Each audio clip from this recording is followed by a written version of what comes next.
Ya, Assalamualaikum warahmatullahi wabarakatuh. Jumpa lagi kita di mata kuliah praktikum uh, pemrograman web. Pertemuan satu hari ini kita akan membahas mengenai HTML atau Hypertext Markup Language. Ada beberapa tujuan yang diperoleh hari ini, yaitu memahami tentang konsep triple W, ini tentang struktur dokumen HTML, memahami tentang dasar-dasar dari HTML. Seperti kita ketahui, www adalah World Wide Web. Ini adalah merupakan jaringan global yang menghubungkan suatu network dengan network lainnya di seluruh dunia. Nah, TCP/IP ini menjadi suatu protokol penghubung antar jaringan-jaringan yang beragam di seluruh dunia, sehingga setiap jaringan yang terkoneksi dapat berkomunikasi. World Wide Web merupakan bagian dari internet yang paling cepat berkembang dan paling populer. Triple ini bekerja berdasarkan 3 mekanisme, yaitu protokol standar aturan yang digunakan untuk komunikasi pada komputer network, HTTP atau Hypertext Transfer Protocol. Ini merupakan protokol untuk W. Terus kemudian ada alamat yang untuk pengaturan alamat web, yaitu menggunakan URL atau Uniform Resource Locator, yang biasanya kita ketikkan di bagian atas dari browser untuk mengakses suatu situs website. Kemudian ada HTML. Ini merupakan suatu tag yang membuat dokumen yang bisa diakses melalui website. Nah, materi yang selanjutnya adalah pengenalan HTML. HTML merupakan Hypertext Markup Language, merupakan standar bahasa yang digunakan untuk menampilkan dokumen web, untuk mengontrol tampilan dari web page dan kontennya, mempublikasikan dokumen secara online sehingga bisa diakses dari seluruh dunia, membuat online form yang bisa digunakan untuk menangani pendaftaran transaksi secara online, menambahkan objek-objek seperti menambahkan gambar, menambahkan audio, video, dan juga Java Applet. Nah, suatu dokumen HTML ini dinyatakan dengan tag HTML, kemudian diikuti dengan tag head dan tag body, yang setiap tag ini akan berisi tag-tag pasangannya. Setiap dokumen terdiri atas tag head dan body. Secara umum dokumen web dibagi menjadi 2 section atau 2 bagian, yaitu section head dan section body. Kemudian yang selanjutnya adalah browser dan editor browser. Nah, browser merupakan aplikasi yang diinstal di mesin klien, berfungsi untuk menerjemahkan tag-tag HTML tersebut menjadi halaman web. Halaman web yang ditampilkan adalah halaman web statis. Browser yang sering digunakan antara lain adalah Internet Explorer, Netscape Navigator, dan banyak lainnya. Sementara editor program yang digunakan untuk membuat dokumen HTML ini ada banyak ya. Bisa kalian pakai yang versi standar yang sudah ada di instalasi di sistem operasi Windows, misalkan Notepad atau Microsoft Word dan Dreamweaver. Nah, materi yang keempat kita akan mempelajari mengenai basic tag dari HTML. Nah, struktur HTML ini terdiri dari 3 bagian utama. Nah, setiap dokumen harus diawali dan diakhiri dengan tag HTML. Jadi setiap tag HTML ini memiliki pasangannya. Ada beberapa tag HTML yang tidak memiliki pasangan juga. Nah, bagian header dari dokumen HTML ini diapit oleh tag head. Jadi kepala dari dokumen HTML. Setelah itu diikuti dengan tag title. Nah, kalau tag title ini boleh ada atau boleh tidak. Tag title ini akan menampilkan judul dari halaman yang kita buat pada title-nya akan muncul di browser. Nah, header juga memuat tag meta yang bisa digunakan untuk menentukan informasi mengenai dokumen HTML yang kita buat, misalkan author name, keyword, maupun tag meta lainnya. Selanjutnya diikuti oleh tag body untuk menampilkan isi dari website tersebut. Misalkan kita akan menampilkan image link atau teks yang muncul di halaman webpage. Ini adalah tag HTML dasar, mulai dari tag HTML, tag body. Tag HTML ini merupakan mendefinisikan suatu dokumen HTML. Kemudian tag body ini mendefinisikan isi atau badan suatu dokumen. Kemudian ada header 1 sampai header 6. Ini mendefinisikan besarnya ukuran huruf yang akan kita buat. Kemudian ada tag T, ini untuk mendefinisikan paragraf. Tag BR atau break row, ini fungsinya sama seperti kita menekan tombol enter. Ini akan menyisipkan sebuah line break ya. Terus kemudian ada HR, ini adalah horizontal rule, ini menampilkan suatu garis horizontal. Kemudian setiap bahasa pemrograman, tapi ini HTML bukan bahasa pemrograman ya. Setiap pemrograman ini akan ada komentar. Nah, komentar ini memudahkan pemrogram dalam mendefinisikan suatu fungsi atau prosedur. Terus kemudian ini untuk tag formatan teks dasar. Ada tag B, ini untuk tebal. Tag big, ini untuk tampilan mendefinisikan teks yang lebih besar. Terus EM atau emphasis, ini untuk dimiringkan atau fungsinya sama seperti italic ya, atau tag I. Nah, terus kemudian small, ini mendefinisikan teks yang lebih kecil. Strong mendefinisikan teks tebal. Terus kemudian subscribe, superscribe, ini untuk mendefinisikan superscribe teks. Jadi contohnya kalau misalkan ini kalian dibikin di Word itu ada misalkan kata O2. Nah, 2-nya itu kita berikan suatu subscript seperti itu. Kemudian ada superscript, ini posisinya di atas. Misalkan kita mau buat X kuadrat. Nah, angka 2-nya itu didefinisikan sebagai superscript. Kemudian ada juga ins, ini mendefinisikan teks yang bergaris bawah. Kemudian del mendefinisikan teks yang hendak dihapus.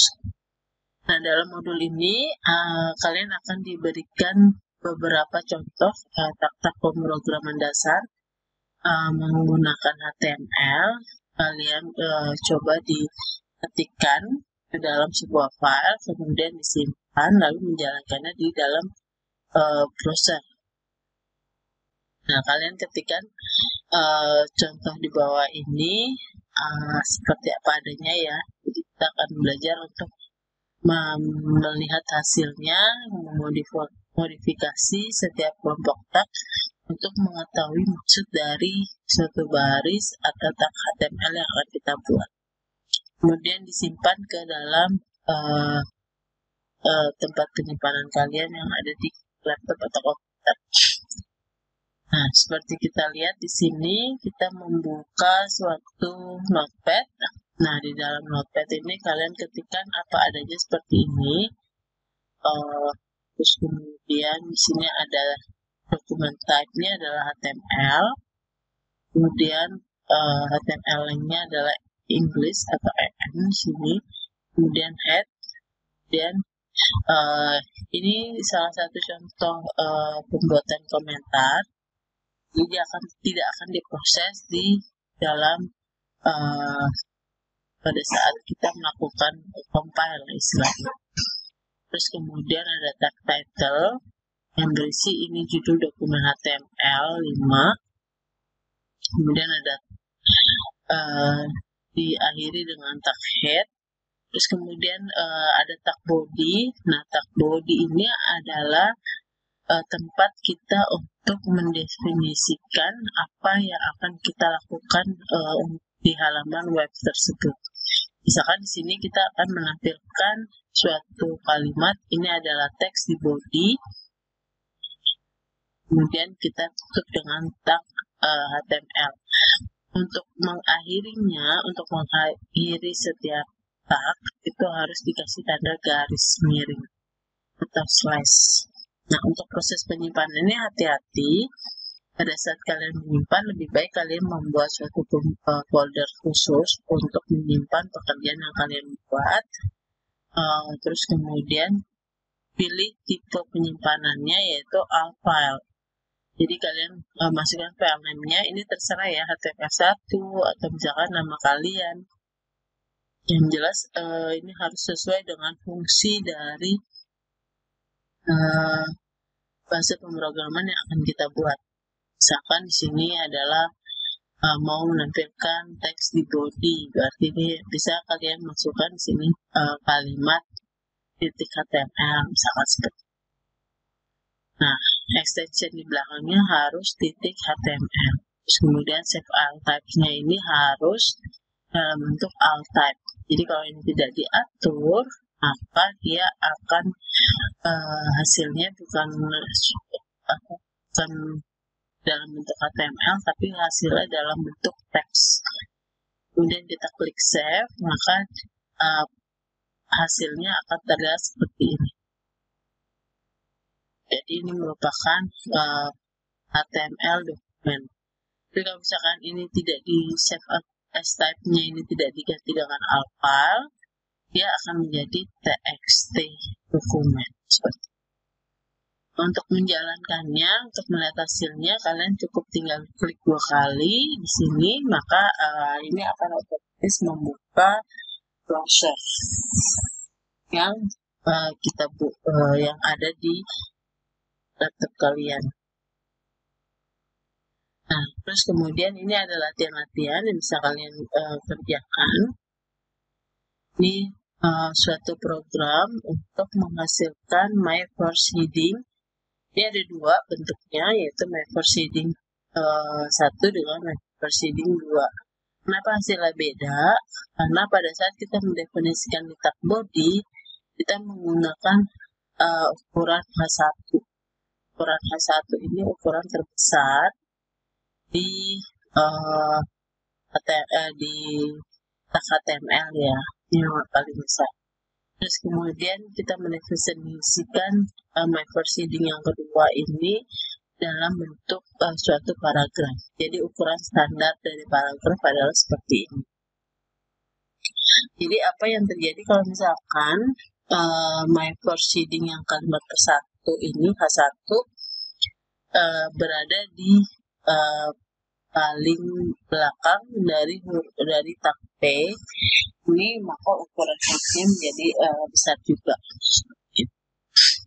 Nah, terus kemudian ini ada latihan kedua, yaitu kita akan memberikan warna background colornya kuning. Terus kemudian ada tag paragraf. Kemudian kita akan menampilkan ukuran huruf mulai dari yang terbesar yaitu H1 sampai dengan ukuran huruf yang terkecil H6. Seperti itu. Terus kemudian ada tag P-nya lagi.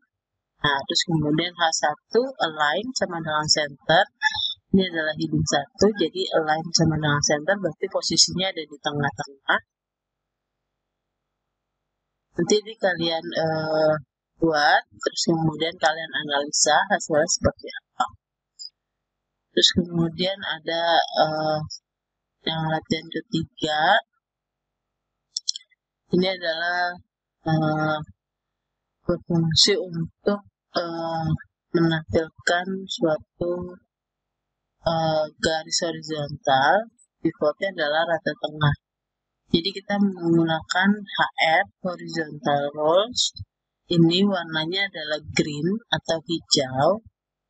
Terus kemudian P align left, berarti paragrafnya posisinya dari sebelah kiri dengan komposisinya HR width 80%. Terus kemudian P align-nya right, horizontal row-nya adalah 400 gitu. Jadi nanti kalian buat ini hasilnya seperti apa, kemudian dianalisis kenapa hasilnya seperti itu. Nah, ini ada tugas yang bisa kalian buat. Setiap tugas ini dikerjakan secara berkelompok. Jadi kalian harus sudah menentukan jumlah kelompoknya. Satu kelompok itu maksimal 4 orang. Jadi kalian silakan buat kelompoknya dan mulai mengerjakan tugasnya. Jadi ini tuliskan kode programnya seperti apa sehingga hasil tampilannya adalah seperti ini. Berikan penjelasannya untuk menampilkan halaman web tersebut. Terus kemudian tugas keduanya bentuknya adalah seperti ini. Ya, ini bisa menggunakan paragraf dengan, perhatikan ini warnanya ya, warnanya lebih gelap, berarti kita pakai ukurannya letak yang digunakan adalah letak. Nah, bagaimana kalian membuat ini? Kalian ikuti dengan langkah-langkah seperti yang di atas. Oke, ini adalah pertemuan kita hari ini. Jadi kalian harus sudah mulai membuat kelompok. Jika belum ada kelompoknya, silakan kita diskusikan bareng bagaimana solusi pemecahannya. Terus kemudian tugas ini dikumpulkan, batas waktunya adalah 1 minggu ya. Jadi sebelum pertemuan yang akan datang ini harus sudah selesai dan diupload di learning dengan menggunakan yang terbaik yaitu leads.prvj.id. Sekian materi kita hari ini. Wassalamualaikum.